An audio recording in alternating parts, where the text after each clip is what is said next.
Met up with a gambler, we were both too tired to speak.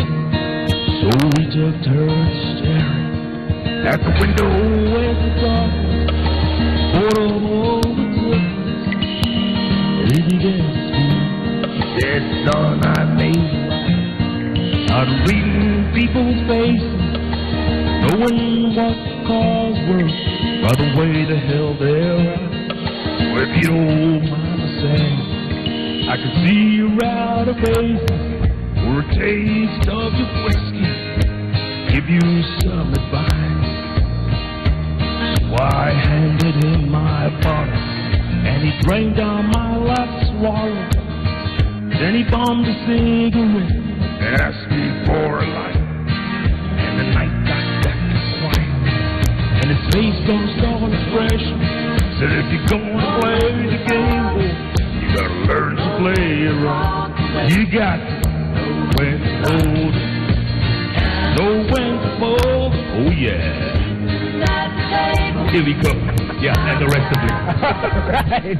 There you have it. Of course, it's here. We talked about it, and it's finally the moment has come. Mr. Smoking. Oh my. Oh my, oh my. Is here on the Power Breakfast Show. Keep talking to us. Use the hashtag Power Breakfast. Jeff Koinange. My brother. Yes, sir. How you doing? I'm fine, thank you. How you doing, my dear? Good to see you. I'm good. I'm good. Welcome. Thank you. All right. This is my new job. New job. Should I keep my night job? You should keep both jobs. This is something. That is something else, isn't it? Hey man, I got this from right. Austin, Texas. Austin, Texas. Yeah, those Air Force guys can relate, you know. Yeah. You reckon you're doing a good job, Jeff? It's a mighty good job you're doing. All right, look at this place, man. Look at these. Look at you. Look at you. Smile yako ya advertisement ya. You know ile kitu eh? Ile kitu. What do I do? What do I do? Come on, legend. How is it legend? Exactly. There you go. That. Alafu wakaikata. Mtu asijue anaitwaje. How do you cut an ad like that? I tell you what. All I said was, how is a legend made? In that voice. Okay, cut. In that voice. Nakaikata. Yako nitakuwa legend. Kwambie to Hesh. That is. All right, go ahead. Let's bring it. Like, there's something that we want to do here. We got something for you right here. Here we go. Okay. Oh, we have to. Can I test it? I hope it's working. Which camera? It works. Shut up. Insurance, huh? Okay. Insurance is going to Jeff. Before I go on, yeah. I'd like to give out a book, if I can, to somebody who will ask the most intelligent question. Okay. How's that? Yeah, on social media. Can we hold it up? Yeah. Right there. Just use the camera phone. There you go. Yes. Right. That's my book, Through My African Eyes. You've read it, right? I've read it. You do read it. Yes. I read exceptionally well. Okay. I'm an intelligent guy. I would have won the question. Got the book for the second time. Love them as a tweet under another name. Open a new account. Right. So yeah, tweet using the hashtag Power Breakfast. Most intelligent question wins. And you guys determine that, and I'll sign it before I leave. How's that? That's good. Sounds good. That's amazing.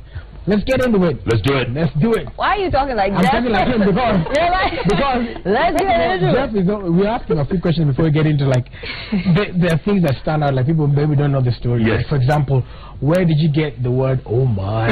Your catchphrases. Your catchphrases. Let's start with that. It's really it's the dumbest thing. You wouldn't believe it. So when I do my show, I don't have a script. You know, we don't have teleprompters like you people. You know. I'm just winging it on the show. Right. So every time I run out of something to say, you know, I have a mind block. The only thing I can say is, oh my! Oh my, what a guest! Oh my! What a show! Smoky! It's when I run out of words to say. Yeah. And then it catches. It's so mundane. It catches. Became your thing. People started tweeting that this morning, like from 6 o'clock. I've been tweeting. And all these tweets, oh my. Oh my. Oh my. Oh my. I walk down the street, oh my, hey, Nule, oh my. Like that's your name now. And then the other part, you'll love this part. We were in Nyeri one time doing a road show. So obviously, you know, we were in the back of this flatbed like you guys do it, right? Right. Driving through the streets of Nyeri. And I was telling people, hey, oh my. So the Nyeri people, they look at me and they say, oh, Wamai. Wamai. I saw that on Twitter too. They thought I was saying Wamai, right? Yes. So I kept saying, who's this Wamai guy there asking for? Okay, so it's stuck. Yeah. Oh my, Wamai. Yeah. That's how you got it. I got Not it. a bad catchphrase to be stuck with, though. All Right. Now, we're going to go like way back. There are a couple of pictures that we have. Yes. Of you coming up, yes. Okay. And I don't know if they've ever been seen before, but we have a few pictures like that one there. Oh yes, that. Yes. So now, which one is Jeff? That's 1969, by the way. Wow. We were at Banana Hill Studios. Okay. You know where that is? No. It's in Banana Hill. So well, you guess. Which one do you think I am? There's four of us, my sisters, my brother, and myself. Are you the guy on the horse? I'm the guy on the horse, a cowboy from the start. Right from the start. That was me on the horse, my brother next to me, and then my other sister, Shiro, on the far, I guess, our left. Yes, yes. Wangoy on the right, and my brother Freddie, and then myself. Oh, wow. Yeah, 1969. I was 3 years old. 3 years old. He had so much class at 3 years old. I know, you're already he knew when he was trying to go in life. The hat, man. Hold on. The hat was blown by the extinguisher, but can you imagine me back then? Oh yeah. Oh my. Oh my. Oh my. Smoke it. On the horse. Yep, Koinange on the horse. All right. Yeah, okay. So there you are over there. And then coming up, you had a choice of sport. I did. All right. Let's take a that picture. St. Mary's School. Is it there? You have it? And we have that picture. Go on. Somewhere there. So what do you think about playing basketball? You know, I wasn't tall enough and I wasn't good enough, but I still played it.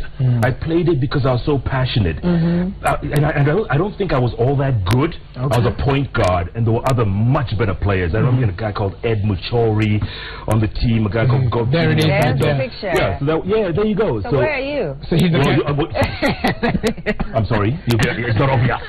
It is the eyes. Just look at the eyes. You know? It's the look. The guy with the ball. You have that look. Yeah, so that was our team Marys, man. Wow. Yeah. And we were okay, but I don't think, I was any good to take it further. Right. And I didn't have the height anyway. You know. So we could have been looking at a Koinange with the ball. Step Curry. Step Curry with nothing but net. There you go. That would have been interesting. You know. Okay. Yeah. Well, you're coming up, right? Yes. Yeah. I mean, you started as a what do you call them? In the airline. Okay. You know, you're being very polite here. Yes, I'm trying to. We call them trolley dollies.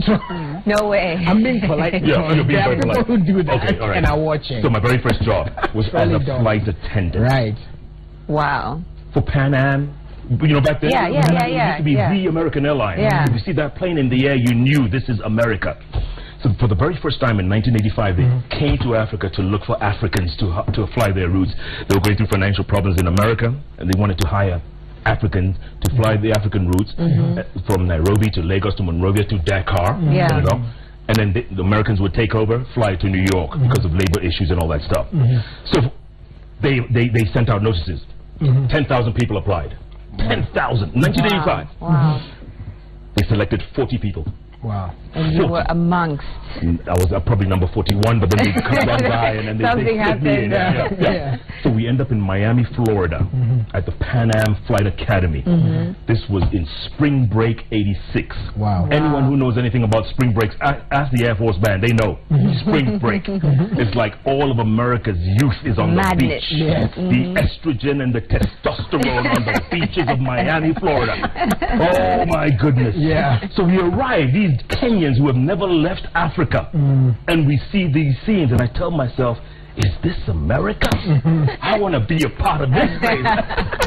This is the life. What? It was happening. Did you have any ambitions, for journalism at that point in your life? I had no clue, my dear. I had zero skills. But midway through our training, and we used to train with an aircraft on the ground, pretending that we had passengers and all that stuff. It was part of the training. So the instructor said, "Hey Jeff, you're not doing anything over there. Why don't you go up to first class, grab that microphone, and start, making announcements?" I said, "What announcement?" They said, "Look in the manual. Okay, have you read the manual? Look in the manual, read the announcements." Right. So I go up to the first class, I grab the mic, and I say, "Good evening, ladies and gentlemen. Welcome aboard Pan American Clipper Flight number 089 from Nairobi with continuing services to Lagos, Monrovia, Dakar, and New York." There it is. And I remember this 30 years ago, by the way. And the other line was something like, all of us are trained in cabin safety, and we ask that you watch and listen carefully as we review the safety features of this Pan American Boeing 747 or Pan American Airbus A320, depending on the aircraft. And the instructors were like, boom. Do that again. Do that again. Yeah. And I said, come on, yeah, this is fun. I mean, this is no big deal. So when you fast forward, now we're actually working flights. We have real passengers who are flying from Nairobi all the way to Dakar, Monrovia. And I'm doing those announcements. 7 times out of 10, passengers will be like, oh my good, oh! Like it's a performance. Is that a radio announcement? Yeah. Is that a real person over there? What's his name? Koinange? Koinange. Yeah, I'll tell you a story about Koinange in a moment. So anyway, they'll be applauding and clapping, and they'll say, hey man, call him. Call him back here. We want to talk to him. So obviously 2 hours later after the service, I'd go back and they'd say, hey kid, because I was 20 years old, hey kid, you're wasting your time. Go out there. Talent. You're going to make a lot of money with that voice one day. Go use that voice. I had no clue I had that. Interesting. So when did you go into, I mean, like, look at this picture, for example, where you're at the thick of things. Yeah, this was Hurricane Katrina. Down in New Orleans, Louisiana. Yes. And that was the general. That was the guy who was commanding the whole relief operation. His name is Russell Honore. Great guy. He's actually originally from New Orleans. So yeah, we were down. I was on vacation in America visiting my brother. And on his birthday is August 28th. So 2 days later, the levees broke in New Orleans. So I get a call from CNN. They say, hey Jeff, we understand you're in America. You're on holiday. I said, yeah. In fact, I'm having a great time. I'm in North Carolina. They said, no, not anymore. Your holiday just ended. Get on a flight. Come to Atlanta. You're going to fly to Houston. Rent a car. You're driving down to New Orleans. The levees have broken. And that's how it happened. And they said, why me? They said, well, you know, we're picking our best team. Christiane Amanpour is on her way. Nick Robertson is coming. And now we want you. I said, okay. I'm on my way. And that's what and I spent a month in New Orleans. And here's the story about Koinange, right? We have time? We have time, right? We have time. Yeah, we have time. Okay, so about day 28. No, about day 20, 3 weeks in, I get a call from, because we used to do both domestic CNN, which you all don't see unless there's a big breaking news like Orlando the other day, terrible story, or we do CNN International, which most of the people of the rest of the world see. So as I'm doing domestic, obviously people are watching. And I get a call from Larry King's producers. And they say, hey Jeff, Larry really likes what you've been doing on the other show, Wolf Show and all the other shows. He'd like you on his show tonight at prime time. I said, really, Larry, tonight, 9 o'clock? They said, yeah, just be ready. Go out in the streets in the middle of the pool of water, and he'll come to you live. Sure enough, 9 o'clock rolls around. Larry comes on there and says, good evening, I'm Larry King. Welcome to Larry King Live. Before I go to our topic for discussion tonight, let's get a live report from New Orleans, our man on the ground. Let's go straight to John. John Koinange, what's the latest, John? So I'm there, I'm staring into the camera, right? I'm waiting for this John. Maybe there's a guy called John who's, you know, somewhere in New Orleans. You're still standing by. Yes, and the director screams in my ear, says, Jeff, it's you, he's talking to you. I said, oh, okay, Larry. So Larry, tonight, today, and I gave the whole spiel, I gave him the whole report. John Koinange. That's you, Larry. I said, thanks, John, good job as always. Talk to you tomorrow. That's how everyone's on the floor, man. They're on the floor. They're saying, did he just call you John Koinange? You know what I said? I said, look, Larry King can call me whatever he wants. As long as he's speaking to me. It's Larry. Right? Yeah. My last name is Muthengi, and they used to say Muthenjai. Oh, there you go. Muthenjai. Yeah.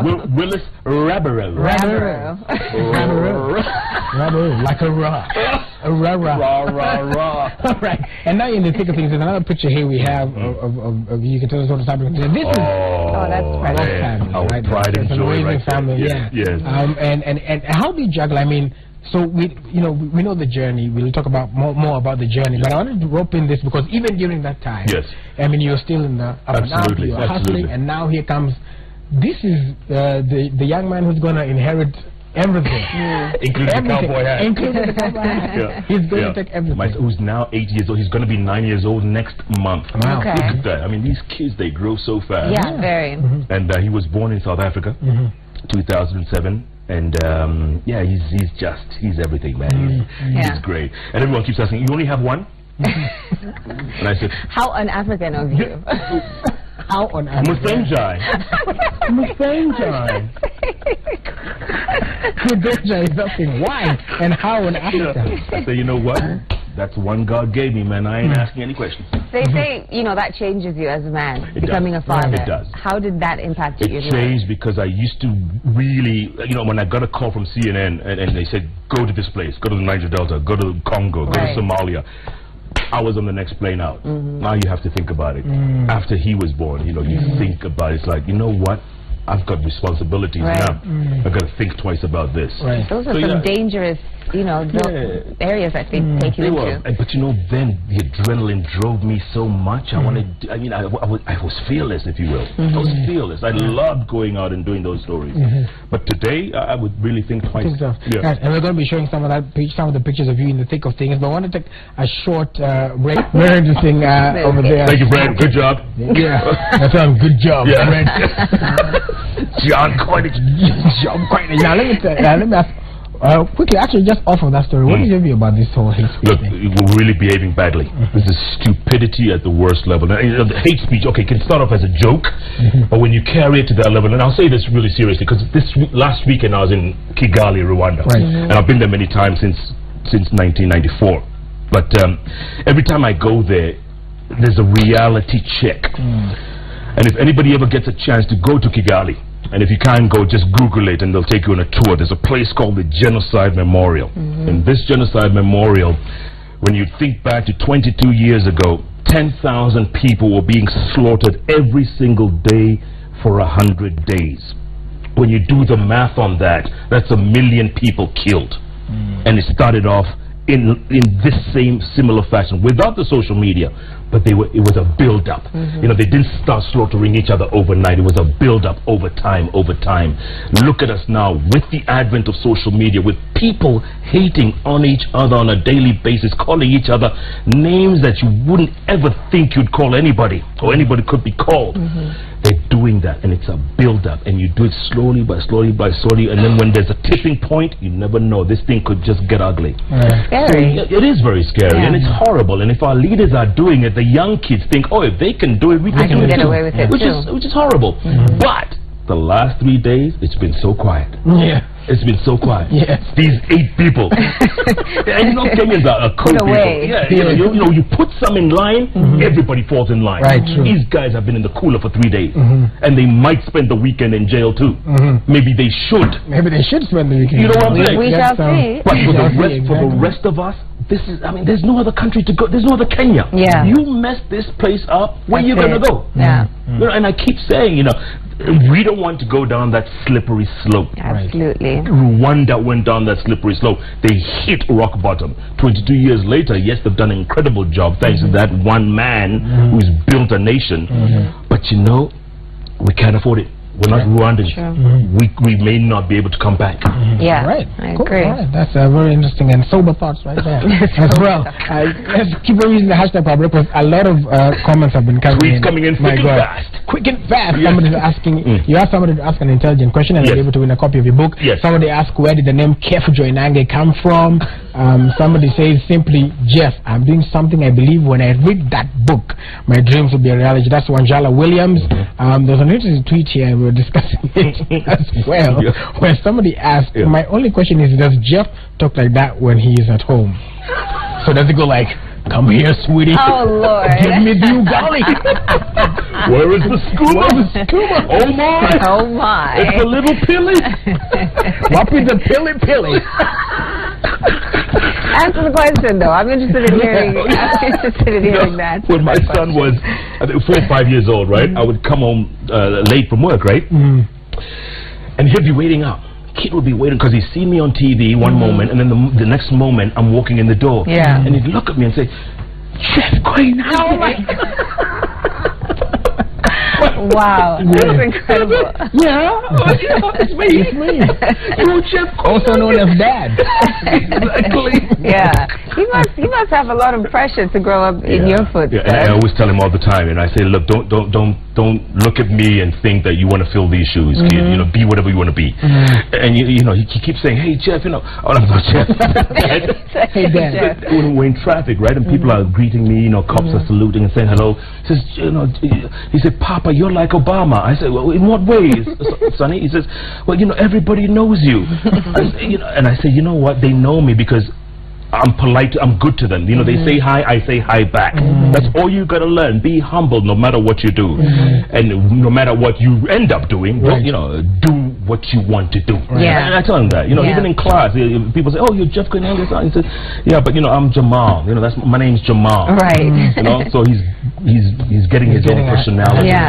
And also, I mean, thinking way back, like, talk about your style, the way you know, how do you call it? What, the hair? Yeah, no, we're coming to the hair. Getting to the hair. The majestic style, right? Yeah. And way back in CNN, remember there's a gentleman called Frank, who used to call you Mufasa. Yes, Mufasa. They call me the Lion King. The Lion King, yes. So, I mean, and there's one particular clip I remember, I can't remember where it was, but it was in the desert. Right. And you had dreadlocks then. Yes. And when you finish, you're like, and from whatever the desert was, this is, you put your hair down and Jeff Koinange. It's the flair. It's the flair. Yes, that's the word I was looking for the dramatic. Yes. How about swag? The flair and the swag. Yeah, we can use that word. We can call it and swag. back then, I mean, there you are in the thick of things with dreadlocks. In the Niger Delta, and those are rebels. Those are real guys. They're not movie actors, like they said. Those are real weapons. RPGs and AK-47s.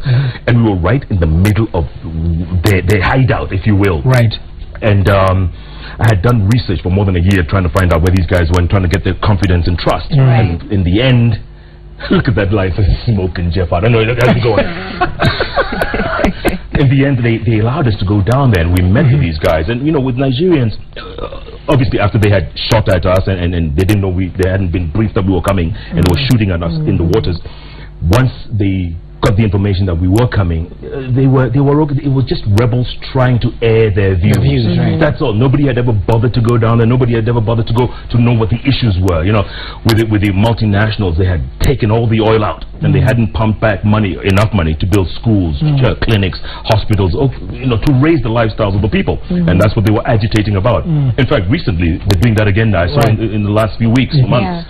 There's another rebel movement down in the Delta doing the same thing, even worse. But you still kept the style, you know, the flair. You know, when you're in the middle of that thing, you don't think about it. You don't even think about it. No, you just say, you know what, it's you know, there by the grace of God go I. Let me do my stand-up, or let me do my piece to camera, and hope this guy doesn't release his, he doesn't pull the trigger back. Or, well, that's what I was going to ask. A lot of journalists who've been in those situations, in war zones and such, a lot of people get traumatized from, you know, seeing all that on a daily basis. And how did it affect you? Yeah, my wife used to say a lot of the times I wake up in the middle of the night screaming or yelling or crying. You know, and I didn't realize that. It was the PTSD, the post-traumatic stress disorder. You know, Nigeria wasn't as bad as places like Monrovia, Liberia, and Sierra Leone. Those places where you find 8-, 9-year-olds with AK-47s and RPGs like those guys, and they're drugged out of their minds. They're looking at you in a dazed look, and if you say the wrong thing to an 80-year-old with a gun, he will blow you away. I was in a convoy driving down the streets of Freetown, and it's in the book. You read in the book. I was working for Reuters then, and Associated Press Television was our competition, and we were both in different vehicles and driving down the streets of Freetown. And one of the guys, I mean, the entire AP car of guys was riddled with bullets by child soldiers at a checkpoint. Riddled. They killed the producer, 6 bullets in his head. His head was split apart. The bureau chief had a bullet in his head, 1 bullet that stayed there for like 24 hours before he was medevaced out. And then the 3rd guy jumped out the car. I mean, it was trauma. It was horrible, horrific stuff. And we all, and you know, someone was asking on Twitter. I just saw what's his philosophy on journalism. You saw that, right? And I said, I always say 2 things to people when I talk to kids, when I talk to young people who want to get into this business. I say 2 things. One, you're only as good as your last story. True. You could do the most incredible story. That one in the Niger Delta, everyone thought it was Hollywood. Steven Spielberg couldn't touch me. That was smoking. But if I just said, oh, you know, this is my best, let me sit back and I'll never do another story, people forget you in a second. Yeah. You're only as good as your last story. I've got to keep following, keep pushing, you know, keep pushing and telling the next story. What's next? These 8 people get arrested, they put in court today. So what happens? What's the next story? You know, you keep following up. That's one. Number 2, most important, no story is worth dying for. I always say that. No matter what, you want to live to tell the story. Yes, and I guarantee you this, you get killed in the field, like we could have gotten killed in the Niger Delta. I guarantee you we will be headlines for the first 6 hours. Yeah, we'll be top news. Still photos, pictures of Jeff doing BTCs, doing his and all that. I'll be the news, yes, for 6 hours. The next 6 hours, I'll be on the ticker at the bottom. You know that thing on the bottom? Will be, you know, journalists killed and this. And after that, by the next morning, we've moved on. We've moved on. Maybe a few people here and there on Twitter, whatever. A year, 6 months from now, your history. No story is worth dying for. So if you know that you're in a situation that presents itself with danger, walk away. Walk away. Live to fight another day. Live to tell another story. It's not worth it. It's not worth it. It's not worth it at all. All right. On a different note, let's talk a little bit about Jeff, the country ambassador, country music ambassador for Kenya. You guys had Elvis the other day, didn't you? We did. Yeah, we had Elvis. Somebody on Twitter said that when you put it there, it looked like an offering basket. That's right, Sadaka, eh? Yeah, just pass it around the Air Force. Mid-month. See me end month. Good call. Right now. So, you know, growing up in the countryside, we had no choice. My mother used to play the record. You guys remember record players? Yes. The vinyl. Yes. 33s and 45s. Yes. And you put a needle and it scratches. So my mother used to play Charlie Pride, Kenny Rogers, Jim Reeves, Skeeter Davis, Don Williams, Alan Jackson, you name it. She would play it over and over. So we had no choice but to learn the words. And it came naturally. And it's not just us. I mean, it's people across. I hear Rift Valley. Rift Valley country music. And by the way, my show is popular in the Rift. They love it. North Rift, South Rift. Yes. Tunasikianga tu Fred. Jeff, tunasikia. Chef. Jeff, tunakusikia sana. So that's why. And we started this radio show called Country Road. Every Sunday, 5 to 7 p.m. on Nation FM. And each week we profile a musician. And then we do, it's 2 hours, right? So the first hour we profile a musician. The next hour is a theme. We pick a theme. Country life, songs about relationships, you know, all kinds of stuff. So it's a great mix. I love it. Willis, I don't know if you listen to country music. I do. It's just so calming and relaxing, like when you're driving. It just takes a lot away. You know, it takes everything off your mind. I just love it. How do you feel like as Kenyans, you know, because you're speaking to the Kenyan market, who, like you're saying in Rift Valley, yes, they love it. And of course Central. John Damasio. Krisha. Damasio. Yeah, so I'm just wondering, like, what are Kenyans listening to country music? Or? You know, more and more, and I was very surprised because the audience range is from 20 to 80. You know, it's across the board. You see 20-year-olds who are loving country. So obviously there's a niche. Obviously there's an audience. There's a constituency out there. And I'm surprised we don't have more radio shows, especially on TV and stuff. Look at when Sir Elvis performed. Oh, fantastic. People go nuts. What a voice. Yes. Oh my. And you know, last year someone tried to get Kenny Rogers to come to Kenya. They were trying very hard to get him to come, and in the end, I think it was University of Garissa that happened, and the State Department told him he couldn't travel. But you know, can you imagine a big act coming to Kenya? It would be huge. It would be huge. Maybe I'm working on that right now. You never know. Maybe you never know. Forward to it. Headlining. Opening act. You got to know when to hold. When to hold them. Know when to fold. When to fold them. Know when to walk away. Know when to run. You never count your money. When you're sitting at the table, there'll be time enough to count. Go on, Willis.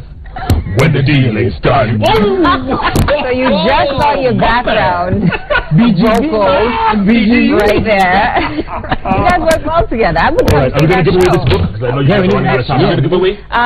You pick someone. Okay, Willis, what's going on? All right, so there's a lot of people talking here. Pick someone, not yourself. Somebody actually says, please link me with Jeff. I think he can help me pursue my dream. We're going to talk about that as we end. Do I look like Lupita? Dreams are valid. Dreams are valid. Right. We're going to talk about that at the end just because there are people who watching and what you do about raising hope and now. So we have the show is awesome. Tell Jeff to press the extinguisher or we go up in flames. That is so no, yeah, Kenny. Yeah. What's your motivation? You already answered. What is your motivation? You know what? I get motivated by two things. One, the reaction I get from people from what I do. Right. I mean, I won't say the stupidity, but the dumbness of some of my phrases. I mean, they make no sense. Right. But people come up and say, hey, oh my. Yeah. Oh my. Smoke. Just say smoking. Just say once in my life. Fire extinguisher. The first time I used it, man, I got a lot of flack. My wife told me, switch that thing on, man. It's terrible. People were calling and telling me, but they love it. Yeah. So that motivates me, you know. What's the next big thing? Should I blow up the stage or is like, you know? Don't do that. No story is worth dying for. There you go, Joey. Mutinjai. With the word of wisdom. Alright, so let's see somebody who can give this out to real quick. Okay. We'll think we'll give it out to ask him to interview. Somebody think you should interview Moses Kuria. You know what? How about giving those guys a blackout? Yeah, for a while. For a while. Because you know they're gonna come out and they're gonna want to talk, and you people are gonna be interviewing them. You know that. But if we all join together and say, you know what, zero airtime, yeah. Zero. Because there's nothing as bad as denying someone that oxygen of airtime. And that's gonna be it. It'll piss them off. Yes. I got a text here from Kisumu. A good friend of mine called Chotu. Yes. He says, Assalamu alaikum, watching Citizen. One-on-one, Juma Mubarak and Saum Makbul. Chotu Khan. All right. In Kisum. Kisum And of course, there's also one Robert Burali who says we should say a big hello. Robert Burali, how am I dressed? Robert, ask him, how am I dressed? You know, he's always giving special tips. He is. Robert, I mean, come on, man. You're always saying how people are dressed nicely and stuff. Why'd you leave a brother Rob? Fashion wise. All right, so we're going to give out the book here. A village boy says, hi, I need just book, can't find it in my local bookshop. Yeah, we should give it here. We're going to local diaspora. Yeah, maybe. Local bookshop and called Dallas. All right. Of course, even as we look for somebody to give, because there's so many and most of them are just commenting on not asking the question. We'll tweet them. Yeah, we'll tweet them, right? Yeah. But we'll give it out, right? Yeah. We'll keep searching as Jeff talks about. Now, this is, I don't know if you remember back in the day when I was interning at another station, and this is what you do now, still inspiring people. And this particular producer had told me no so many times, and then you walked out of the elevator, and then there you are, and then you're like, because you used to sit right next to him when he used to tell me no, and then you're like, you know what, brother? Keep going. Don't lose hope. One day they'll know your name. Look at you now. Look at you now. 300 pounds later, you know. I'm just saying, it's just my observation. Mazuri.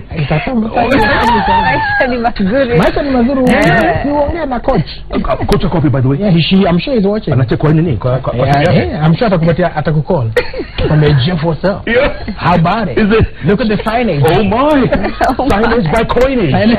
Yes, like Muhammad Ali. Oh, the greatest ever, wasn't he? Yes, he was. So maybe, yeah, he was. I mean, and all the outpouring of love has shown that. So maybe somebody else needs to hear that from Jeff today, right? Will has heard it and look at him now, so maybe somebody watching needs to hear what Jeff has to say. You could be great one day. Keep doing what you do, and they'll know your name, right? Is that what I said? That's exactly what you said.